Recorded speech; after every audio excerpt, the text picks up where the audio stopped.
Sometimes a twist of fate can bring unexpected emotion to a cry for help. I'm William Shatner. Tonight, true stories that reveal the power we have to change lives on Rescue 911.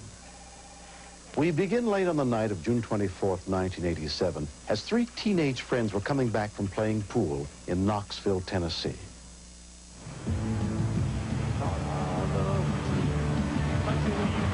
Well, what we know happened, one of the kids had a false ID, and they had picked up some liquor. They were drunk, so none of the three should have been driving. I guess at that age, we think we're invincible. We think, well, that can't happen to us.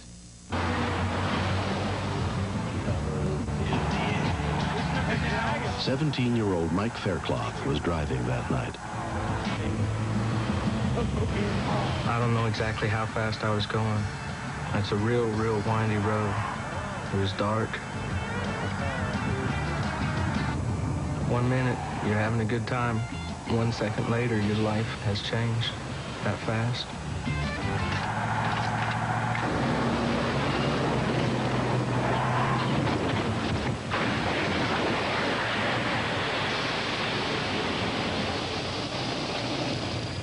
Less than a mile down the road, Donna Davis had just gotten home from work.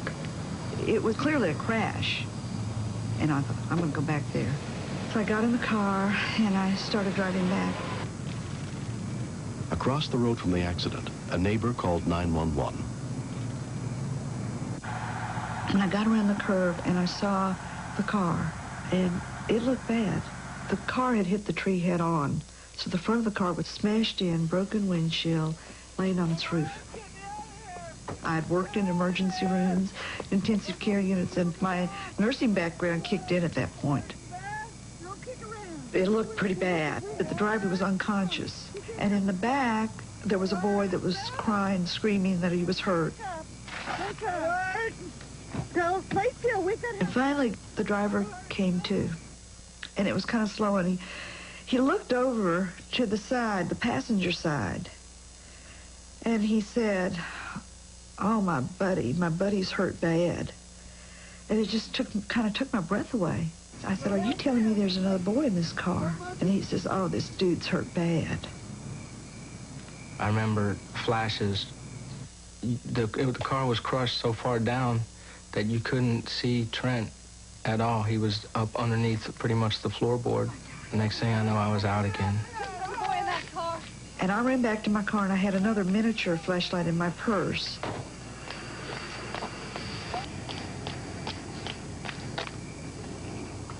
All I could see was his chest, and that his left arm was up under his body. Another ambulance! There's another boy in this car! And his left hand was ice cold, and I could not feel a pulse at all. Oh. But what struck me the most was that he sounded like he was slurping through a straw at the bottom of a glass. And all I realized was he didn't have clear airway. I ran my hand into his mouth, and blood just came pooling out. I just remember thinking, God, I feel so sorry for this kid's parents, because it will be just a miracle if he lives.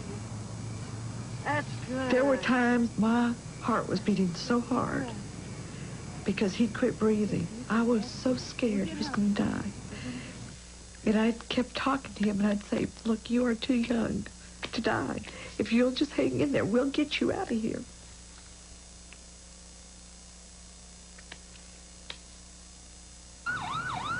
Within 7 minutes, members of the Knoxville Volunteer Emergency Rescue Squad arrived at the scene, led by Captain John Yu. The tree was down across the road. I parked on one side of that. He started up the generator on the rescue truck. What we got? Can you hear me? Hear me? Hey, can you hear me? So I remember approaching the car and seeing the car upside down, a person still hanging upside down, and no words coming from their mouth. What do you got here, lady? He was so calm. And I told him, this boy's got massive facial injuries. He's in a coma. I think he's got a really bad injury to his arm because I can get no pulse. It's ice cold. I said, but if we don't get him out of here, he's going to die. He can't breathe. We knew that we had very little time to do it. Immediately commandeered some people to help carry equipment over to the scene. I need some more help here!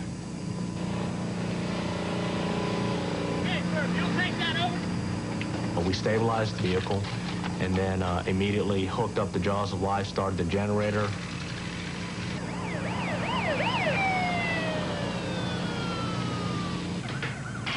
Donna's son, Brett Winston, worked at a restaurant in town. I had just come home and I heard all the sirens. I knew somebody had wrecked or something had happened.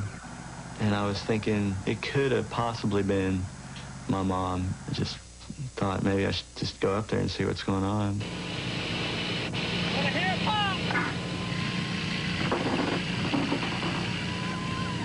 The first thing I see is my mom was over there by the car, so I just stood back.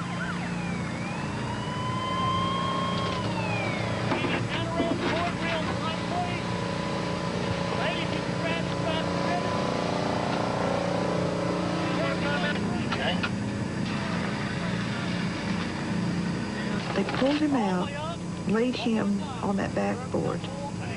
And when they did, I saw the eyebrows and I saw the hair. I knew. I mean, I knew. I couldn't say anything. I couldn't say it. I just kept shaking my head. No. And all I could get out was no. No. And finally, I think it was the sheriff or someone looked at me and said, "What?" And I said, "No." I said, "It's my son. It's my son." When we continue. I told Brett, "It's really, really bad, and your brother may not live." And I thought, this is a bad dream. This could not be happening.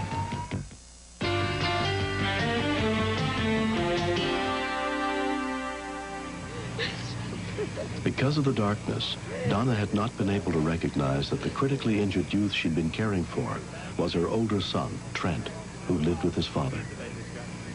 And I thought, this is a bad dream. This could not be happening. And then it was, can we get him to the hospital alive? There we go. Good deal. All right. Okay, mask trousers, please. I told Brett, it's really, really bad, and your brother may not live. Yeah, he may not live. This is bad. You know. The other two boys had cuts, bruises, and some broken bones, but were not seriously injured. While Trent was taken to the hospital, Donna went to call her former husband, Jerry, and tell him what had happened. When I got that call from Donna, that was the worst moment of my life. She normally keeps her composure quite good, so she was in a real panic, so I knew there was some big-time problems.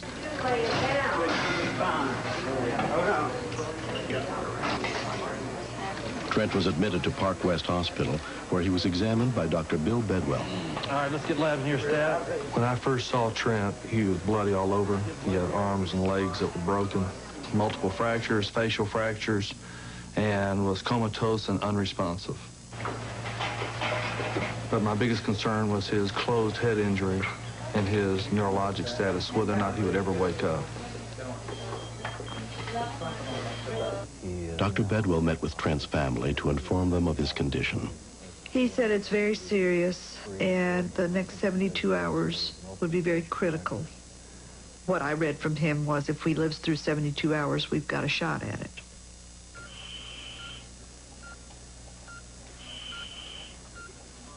It's just a day-by-day thing. You just try to put out fires. You take care of the bone fractures. You maintain their airway, their breathing, their circulation, and you hope they can wake up and start breathing on their own.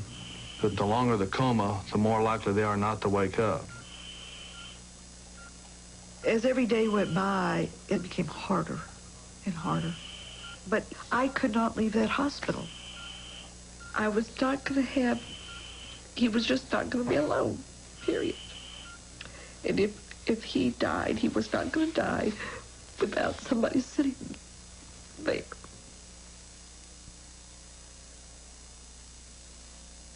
Tranny, it's June 28th. When I would go in and talk to him, the nurses would say, he knows that you're here because when he hears your voice, his heart rate goes up. And then I started telling him, it's getting towards the 4th of July. I said, you always liked 4th of July and the big firework display in town, and every day I'd go in and I'd talk to him more about it. 10 days had passed since the accident. Trent was still in a coma. On the 4th of July, all day long. I said, Trent, you've got to wake up. It's the 4th of July. You're going to miss it. It's about gone. Nothing, not a movement, not a wiggle, nothing. Hey, Guy. Come on, honey. We've waited too long. And finally, he opened his eyes, and he just looked at me a minute, and then he went right back to sleep. But he opened his eyes on the 4th of July. And I always, every 4th of July, I think about that. I think, hey, they're shooting these off for us. You know, this is our celebration. 5.5 weeks after coming out of his coma, Trent was transferred to the Patricia Neal Rehabilitation Center and put under the care of physical therapist Patsy Cannon. When I first saw Trent, he was lying in the bed. He was very restless and thrashing around. He started talking after he's in rehab probably a couple weeks. And he started saying one word at a time, and then he started making sentences. And just like a child, Trent learned how to do all those things again. He was at Patricia Neal 4 months. They did wonders with him. And I thought, we're gonna make it. It's just gonna be slow. We're gonna make it. It's been 4 years since Trent Winston nearly lost his life in the car accident. I don't remember a whole lot of that night. My first real firm memory are being at Patricia Neal Hospital, and I couldn't talk. It's really weird being 19 years old, and all of a sudden, you can't remember the language you've been speaking your whole life.